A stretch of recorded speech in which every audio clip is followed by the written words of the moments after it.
Sudden ಆಗಿ ಇಡೀ ಜಗತ್ತು ಈ ಭಾರತದ ವ್ಯಕ್ತಿ ಬಗ್ಗೆ ಮಾತಾಡೋಕೆ ಸ್ಟಾರ್ಟ್ ಮಾಡಿದ್ರು. ಅದು ಕೂಡ ಆಲ್ಮೋಸ್ಟ್ ಆ ವ್ಯಕ್ತಿ ಸತ್ತ 100 ವರ್ಷಗಳ ನಂತರ ವಿಜ್ಞಾನಿಗಳು ಫಿಗರ್ ಔಟ್ ಮಾಡ್ತಾರೆ ಒಂದು ಮಿಸ್ಟೀರಿಯಸ್ ಫಾರ್ಮುಲಾ.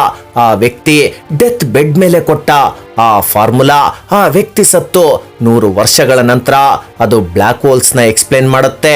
ಇಲ್ಲಿ ಸರ್ಪ್ರೈಸ್ ಆಗೋ ವಿಚಾರ ಏನಂದ್ರೆ ಆ ಟೈಮಲ್ಲಿ ಈ ಬ್ಲ್ಯಾಕ್ ಹೋಲ್ ಕಾನ್ಸೆಪ್ಟ್ ಕೂಡ ಇರಲಿಲ್ಲ. ಆದ್ರೆ ಈ ವ್ಯಕ್ತಿ ಅದಕ್ಕೆ ಫಾರ್ಮುಲಾನೇ ಕೊಟ್ಟಿದ್ರು. How was it possible? 2012ರಲ್ಲಿ ಅಮೆರಿಕದ ಮ್ಯಾಥಮೆಟಿಷಿಯನ್ ಕೆನ್ ವೋನೋ ಒಂದು ಗ್ರೌಂಡ್ ಬ್ರೇಕಿಂಗ್ ಮ್ಯಾಥಮೆಟಿಕಲ್ ಫಾರ್ಮುಲಾ ಕೊಡ್ತಾರೆ ಟು ಸ್ಟಡಿ ಬ್ಲ್ಯಾಕ್ ಹೋಲ್. ಅದು ಹೊಸ ರೀತಿಯಲ್ಲಿ ಈ ಅಮೆರಿಕದ ಮ್ಯಾಥಮೆಟಿಷಿಯನ್ ಆ ಫಾರ್ಮುಲಾ ಕೊಡೋಕೆ ಕಾರಣ ಈ ಭಾರತದ ವ್ಯಕ್ತಿ 100 ವರ್ಷಗಳಿಂದ ಬರೆದ ಒಂದು ಪ್ಯಾರಾಗ್ರಾಫ್. ಆ ಭಾರತದ ವ್ಯಕ್ತಿಯೇ Srinivasa Ramanuja Iyengar, the man who new infinity. ಅದು 31 ಜನವರಿ 1913. ಆ ದಿನ ಇಂಗ್ಲೆಂಡ್ನ ಕೇಂಬ್ರಿಡ್ಜ್ ಯೂನಿವರ್ಸಿಟಿಯ ಮ್ಯಾಥಮೆಟಿಷಿಯನ್ ಆದ GH ಹಾರ್ಡಿಗೆ ಒಂದು ಲೆಟರ್ ಬರುತ್ತೆ. ಹಾರ್ಡಿ ಆ ಕಾಲದ ಗ್ರೇಟ್ ಮ್ಯಾಥಮೆಟಿಷಿಯನ್. ದಿನಕ್ಕೆ 16 ಲೆಟರ್ಸ್ ಬರ್ತಿರುತ್ತೆ. ಆದ್ರೆ ಆ ಒಂದು ಲೆಟರ್ ತುಂಬಾ ದೂರದ ಭಾರತದಿಂದ ಬಂದಿರುತ್ತೆ. ಆ ಲೆಟರ್ ಬರೆದ ವ್ಯಕ್ತಿ ತುಂಬಾ ಬಡವ. 11 ಪೇಜ್ಗಳ ಆ ಲೆಟರ್ ನಲ್ಲಿ infinite series, improper integrals, continued fractions, number theory ಅಂತಹ ಡಿಫಿಕಲ್ಟ್ ಟಾಪಿಕ್ಸ್ ಕಣ್ಣಿಗೆ ಬೀಳುತ್ತೆ. ಇದರಿಂದ ಆರ್ಡಿಗೆ ಆ ಲೆಟರ್ ಓದೋಕೆ ತುಂಬಾ ಇಂಟ್ರೆಸ್ಟ್ ಬರುತ್ತೆ. ಆ ಲೆಟರ್ ಬರೆದ ವ್ಯಕ್ತಿ ಹೇಳ್ತಾನೆ, ನಾನು ಮದ್ರಾಸ್ ಪೋರ್ಟ್ ಅಲ್ಲಿ ಒಬ್ಬ ಕ್ಲರ್ಕ್ ಆಗಿ ಕೆಲಸ ಮಾಡ್ತಿದ್ದೀನಿ. ವರ್ಷಕ್ಕೆ 20 ಪೌಂಡ್ ಸ್ಯಾಲ್ರಿ, ವಯಸ್ಸು 23 ವರ್ಷ. ಅಲ್ಲದೆ ಯಾವುದೇ ಯೂನಿವರ್ಸಿಟಿಯಲ್ಲಿ ಎಜುಕೇಶನ್ ಮಾಡಿಲ್ಲ. ಬರೀ ಒಂದು ಮಾಮೂಲಿ ಆರ್ಡಿನರಿ ಸ್ಕೂಲಲ್ಲಿ ಓದಿದ್ದು. ಸ್ಕೂಲ್ ಆದ್ಮೇಲೆ ನನ್ನ ಪೂರ್ತಿ ಟೈಮ್ ಮ್ಯಾಥಮೆಟಿಕ್ಸ್ಗೆ ಕೊಡ್ತಿದ್ದೀನಿ ಅಂತ ಇತ್ತು. ಆ ಲೆಟರ್ನಲ್ಲಿ ಈ ಭಾರತದ ವ್ಯಕ್ತಿ ಆಲ್ಮೋಸ್ಟ್ 120 ಈಕ್ವೇಶನ್ಸ್ ಬರ್ದಿರ್ತಾರೆ. ಆದ್ರೆ ಈ 120 ಈಕ್ವೇಶನ್ಸ್ ನಲ್ಲಿ ಆರ್ಡಿ ಕೆಲವು ಈಕ್ವೇಶನ್ಸ್ ನ ಕೆಲವು ಫೇಮಸ್ ಮ್ಯಾಥಮೆಟಿಷಿಯನ್ಸ್ ಪೇಪರ್ಸ್ ಅಲ್ಲಿ ನೋಡಿದ್ರೆ, ಮತ್ತೆ ಕೆಲವು ಈಕ್ವೇಶನ್ಸ್ ಹೇಗಿತ್ತಂದ್ರೆ ಇಡೀ ಕೇಂಬ್ರಿಡ್ಜ್ ಯೂನಿವರ್ಸಿಟಿಯಲ್ಲಿ ಯಾವತ್ತು ನೋಡಿರದ ಫಾರ್ಮುಲಾಸ್ ನೋಡಿ ಬ್ಲಾಂಕ್ ಆಗೋದ್ರು ಹಾರ್ಡಿ ಆ ಈಕ್ವೇಶನ್ಸ್ ನ ತನ್ನ ಕೊಲೀಗ್ಸ್ಗೆ ಕೊಟ್ಟು ಡೀಪ್ ಆಗಿ ಸ್ಟಡಿ ಮಾಡೋಕೆ ಹೇಳ್ತಾನೆ. ಸ್ಟಡಿ ಮಾಡಿದ್ಮೇಲೆ ಅವ್ರಿಗೆ ಗೊತ್ತಾಗುತ್ತೆ ಈ ಪತ್ರ ಬರ್ದಿರೋ ಆ 23 ವರ್ಷದ ವ್ಯಕ್ತಿ ಈ ಮನುಷ್ಯ ಜನ್ಮದಲ್ಲೇ ಒಬ್ಬ ಮಹಾನ್ ಮ್ಯಾಥಮೆಟಿಷಿಯನ್. ನಾನ್ ಮಾತಾಡ್ತಿರೋದು ಶ್ರೀನಿವಾಸ ರಾಮಾನುಜನ್ ಬಗ್ಗೆ. ಇವರ ಜನ್ಮ 22 ಡಿಸೆಂಬರ್ 1887ರಲ್ಲಿ ತಮಿಳುನಾಡಿನ ಎರೋಡ್ನಲ್ಲಿ ತಮಿಳ್ ಬ್ರಾಹ್ಮಿಣ್ನ ಅಯ್ಯಂಗಾರ್ ಕುಟುಂಬದಲ್ಲಿ ಜನ್ಮ ಆಗುತ್ತೆ. ತಂದೆ ಕುಪ್ಪಸ್ವಾಮಿ ಶ್ರೀನಿವಾಸ ಅಯ್ಯಂಗಾರ್ ಒಂದು ಸೀರೆ ಅಂಗಡಿನಲ್ಲಿ ಕೆಲಸ ಮಾಡ್ತಿರ್ತಾರೆ. ತಾಯಿ ಕೋಮಲತಾ ಅಮ್ಮಾಳ್ ಗೃಹಿಣಿ. ಲೋಕಲ್ ಟೆಂಪಲ್ ನಲ್ಲಿ ಭಜನೆ ಮಾಡೋಕೆ ಹೋಗೋರು. ರಾಮಾನುಜನ್ಗೆ 2 ವರ್ಷ ವಯಸ್ಸಾಗಿದ್ದಾಗ ಸಿಡುಬು ಅಂದ್ರೆ ಸ್ಮಾಲ್ ಫಾಕ್ಸ್ಗೆ ತುತ್ತಾಗ್ತಾರೆ. ಜಲ್ದಿ ಕೂಡ ರಿಕವರ್ ಆಗ್ತಾರೆ. ನೀವ್ ಅನ್ಬಹುದು ಸ್ಮಾಲ್ ಫಾಕ್ಸ್ ಬಂದ್ರೆ ಅದೇನು ದೊಡ್ಡ ಕಾಯಿಲೆನಾ ಅಂತ. ಈಗಿನ ಕಾಲದಲ್ಲಿ ಅದೇನು ದೊಡ್ಡ ಕಾಯಿಲೆ ಆಗ್ದಿರ ಇರಬಹುದು, ಆದ್ರೆ ಆ ದಿನಮಾನಗಳಲ್ಲಿ ಅದು ದೊಡ್ಡದು. 1889 ಡಿಸೆಂಬರ್ನಲ್ಲಿ ರಾಮಾನುಜನ್ಗೆ ಸ್ಮಾಲ್ ಫಾಕ್ಸ್ ಬರುತ್ತೆ. ಆದ್ರೆ ತಾಂಜಾವೂರಲ್ಲಿ ಅದೇ ವರ್ಷ ಸ್ಮಾಲ್ ಫಾಕ್ಸ್ ನಿಂದ 4,000 ಜನ ಸತ್ತಿರ್ತಾರೆ. 1868ರಿಂದ 1907ರ ಮಧ್ಯದಲ್ಲಿ ಅಪ್ರಾಕ್ಸಿಮೇಟ್ 47 ಲಕ್ಷ ಭಾರತದಲ್ಲಿ ಈ ಸ್ಮಾಲ್ ಫಾಕ್ಸ್ ನಿಂದ ಸತ್ತಿರ್ತಾರೆ. ರಾಮಾನುಜನ್ ಬೆಳೆದಿದ್ದೆ ಒಂದು ಬಡ ಕುಟುಂಬದಲ್ಲಿ. ಅದು ಯಾವ ಮಟ್ಟಿಗೆ ಅಂದ್ರೆ 3 ಹೊತ್ತು ಊಟಕ್ಕೂ ಕಷ್ಟ. ಆದ್ರೆ ಅದು ಆತನನ್ನ ಮ್ಯಾಥಮೆಟಿಕ್ಸ್ ನ ಎಕ್ಸ್ಪ್ಲೋರ್ ಮಾಡೋಕಾಗದೆ ಇರೋ ಹಾಗೆ ಮಾಡೋಕಾಗ್ಲಿಲ್ಲ. ನಂಬರ್ಸ್ ಯಾವಾಗ್ಲೂ ರಾಮಾನುಜನ್ನ ಫ್ಯಾಸಿನೇಟ್ ಮಾಡೋ ಹಾಗೆ ಮಾಡೋದು. ಕೇವಲ 15 ವರ್ಷ ವಯಸ್ಸಿಗೆ ಆತ ತನ್ನದೇ ಆದ ಮ್ಯಾಥಮೆಟಿಕಲ್ ಥಿಯರೀಸ್ ನ ಡೆವಲಪ್ ಮಾಡೋಕೆ ಸ್ಟಾರ್ಟ್ ಮಾಡ್ದ. ಅಲ್ಲದೆ ಅಡ್ವಾನ್ಸ್ಡ್ ಟ್ರಿಗ್ನೋಮೆಟ್ರಿ ಪ್ರಾಬ್ಲಮ್ಸ್ ನ, cubic equations, quartic functions of ಆಲ್ಜಿಬ್ರಾನ ಸಾಲ್ವ್ ಮಾಡೋಕೆ ಸ್ಟಾರ್ಟ್ ಮಾಡಿದ್ರು. ಆದ್ರೆ ಆ ಒಂದು ಬುಕ್ ಆ ವ್ಯಕ್ತಿಯ ಬದುಕನ್ನೇ ಬದಲಾಯಿಸ್ಬಿಡ್ತು. ಅದೇ A synopsis of elementary results in pure and applied mathematics by GS car. ಈ ಪುಸ್ತಕದಲ್ಲಿ 5,000 ಥಿಯರಮ್ಸ್ ಇರುತ್ತೆ. ಆದ್ರೆ ಅವಕ್ಕೆ ಯಾವುದೇ ಲಾಜಿಕಲ್ ವ್ಯಾಲಿಡೇಷನ್ ಇರಲ್ಲ. ರಾಮಾನುಜನ್ಗೆ ಯಾವುದೇ ಮ್ಯಾಥಮೆಟಿಕ್ಸ್ ನ ಟೀಚ್ ಮಾಡೋ ಸ್ಪೆಷಲೈಸ್ ಟೀಚರ್ ಇರಲಿಲ್ಲ. ಜಸ್ಟ್ ನಾರ್ಮಲ್ ಸ್ಕೂಲಲ್ಲಿ ಕಲಿಯೋ ಮ್ಯಾಥ್ಸ್ ಬಿಟ್ರೆ ಬೇರೆಲ್ಲ ರಾಮಾನುಜನ್ ಕಲ್ತಿದ್ದು ಸ್ವಂತ. ರಾಮಾನುಜನ್ ಯಾವುದೇ ಲಾಜಿಕಲ್ ವ್ಯಾಲಿಡೇಷನ್ ಕೊಡದೆ ತನ್ನ ಫೀಲಿಂಗ್ಸ್ ಪ್ರಕಾರ ಥಿಯರಮ್ಸ್ ಕೊಡೋಕೆ ಸ್ಟಾರ್ಟ್ ಮಾಡ್ತಾರೆ. ಯಾಕಂದ್ರೆ ಹೊರಗಿನ ಪ್ರಪಂಚದ ಬಗ್ಗೆ ಅಷ್ಟು ಅರಿವಿರ್ಲಿಲ್ಲ. ಆಲ್ರೆಡಿ ಎಸ್ಟಾಬ್ಲಿಷ್ ಆಗಿರೋ ಥಿಯರಮ್ಸ್ ಬಗ್ಗೆ, ಮ್ಯಾಥಮೆಟಿಕಲ್ ಕಮ್ಯುನಿಟಿ ಬಗ್ಗೆ ರಾಮಾನುಜನ್ಗೆ ಗೊತ್ತಿರಲ್ಲ. ಸ್ಕೂಲಲ್ಲಿ ಇರ್ಬೇಕಾದ್ರೇನೆ ಬರ್ನೌಲಿ ನಂಬರ್ನ ಡಿಸ್ಕವರ್ ಮಾಡ್ತಾರೆ. ಯಾವುದೇ ಸಹಾಯವಿಲ್ಲದೆ ರಾಮಾನುಜನ್ ಇದ್ದ ಊರಲ್ಲಿ ಯಾರಿಗೂ ಕೂಡ ಅದೇನಂತ ಕೂಡ ಅರ್ಥ ಆಗ್ತಿರ್ಲಿಲ್ಲ. ಸ್ಕೂಲಲ್ಲಿ ಚೆನ್ನಾಗಿ ಓದ್ತಿದ್ರಿಂದ ಗೌರ್ಮೆಂಟ್ ಕಾಲೇಜ್ಗೆ ಜಾಯ್ನ್ ಆಗೋಕೆ ಸ್ಕಾಲರ್ಶಿಪ್ ಸಿಗುತ್ತೆ. ರಾಮಾನುಜನ್ಗೆ ಕಂಪ್ಲೀಟ್ ಆಗಿ ಮ್ಯಾಥಮೆಟಿಕ್ಸ್ ಮೇಲೆ ಒಲವಿರುತ್ತೆ. ಸೊ ರಾಮಾನುಜನ್ ಬೇರೆ ಎಲ್ಲ ಸಬ್ಜೆಕ್ಟ್ಸ್ನ ನೆಗ್ಲೆಕ್ಟ್ ಮಾಡ್ತಾರೆ, ಬೇರೆ ಸಬ್ಜೆಕ್ಟ್ಸ್ ಅಲ್ಲಿ ಫೇಲ್ ಆಗ್ತಾರೆ. ಅದರಿಂದ ರಾಮಾನುಜನ್ನ ಸ್ಕಾಲರ್ಶಿಪ್ ಕ್ಯಾನ್ಸಲ್ ಆಗುತ್ತೆ. ತನ್ನ ಸ್ಟಡೀಸ್ನ ಮುಂದುವರ್ಸೋಕಾಗಲ್ಲ.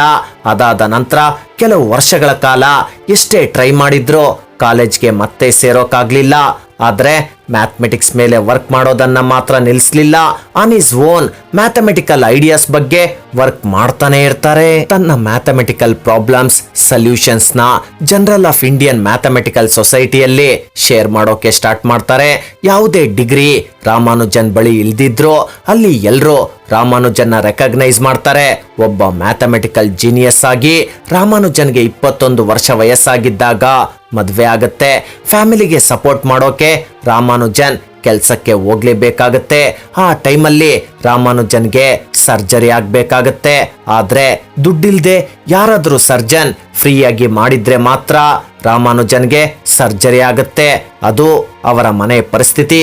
ಒಬ್ಬ ಸರ್ಜನ್ ಫ್ರೀಯಾಗಿ ಸರ್ಜರಿ ಮಾಡಿದ್ಮೇಲೆ ರಾಮಾನುಜನ್ ತುಂಬಾ ಬ್ರಿಟಿಷ್ ಮ್ಯಾಥಮೆಟಿಷಿಯನ್ಸ್ಗೆ ತನ್ನ ವರ್ಕ್ ಬಗ್ಗೆ ಲೆಟರ್ಸ್ ಬರೀತಿರ್ತಾರೆ. ತುಂಬಾ ಜನ ನೆಗ್ಲೆಕ್ಟ್ ಮಾಡ್ತಾರೆ.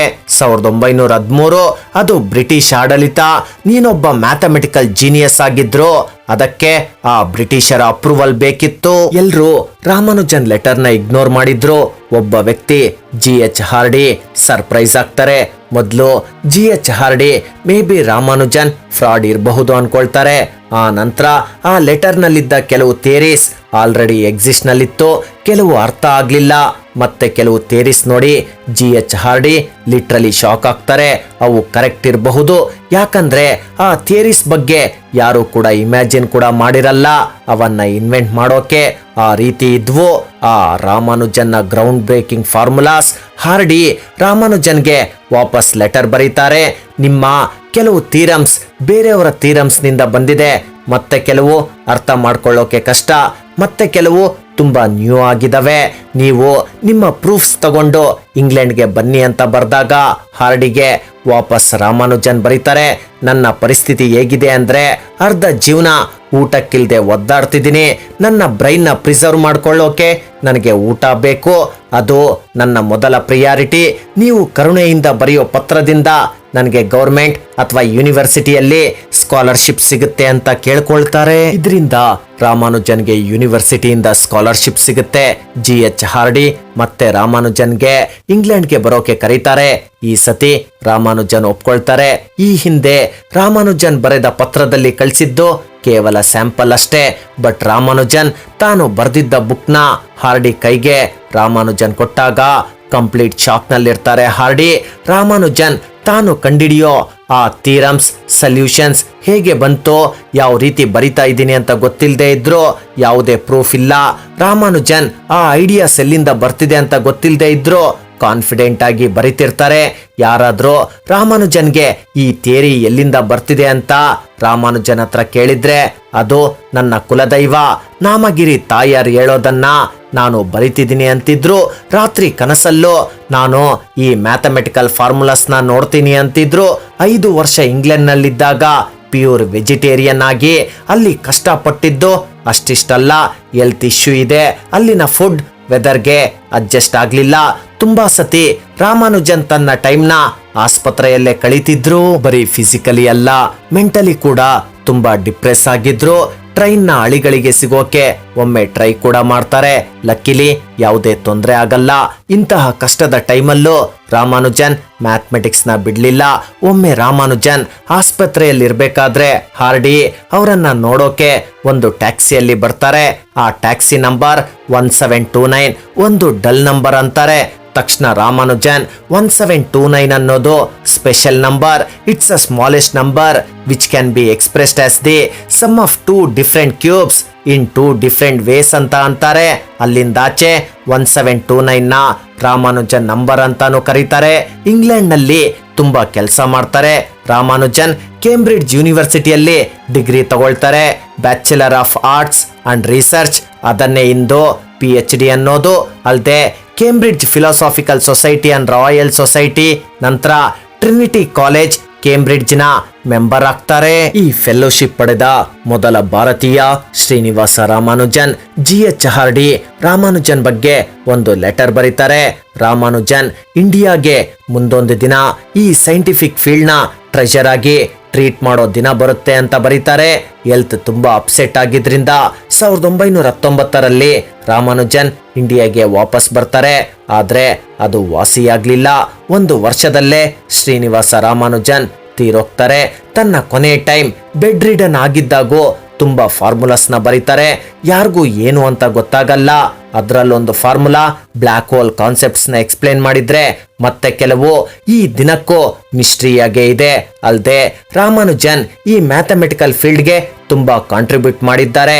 Complex analysis, number theory, mathematical analysis, infinite series, continued fractions, game theory, mock theta functions, circle method, hypergeometric series, the Riemann series, the elliptic integrals, the theory of divergency, functional equations of zeta functions. ಈ ರೀತಿ ಲಿಸ್ಟ್ಗೆ ಕೊನೆನೇ ಇಲ್ಲ. ತುಂಬಾ formulas ಈಗಲೂ prove ಮಾಡಬೇಕು. ಯಾವುದೇ internet computer ಇಲ್ಲದ ಕಾಲ ಅದು. ಒಂದು ಬುಕ್ ನಲ್ಲೇ ಅಷ್ಟು ಬರಿಬೇಕಂದ್ರೆ ಯಾವ ಮಟ್ಟಿನ ಜೀನಿಯಸ್ ಈ ಶ್ರೀನಿವಾಸ ರಾಮಾನುಜನ್ ಆಗಿರ್ಬೇಕು. ಮನುಷ್ಯ ಬದುಕಿದ್ದು ಕೇವಲ 32 ವರ್ಷ.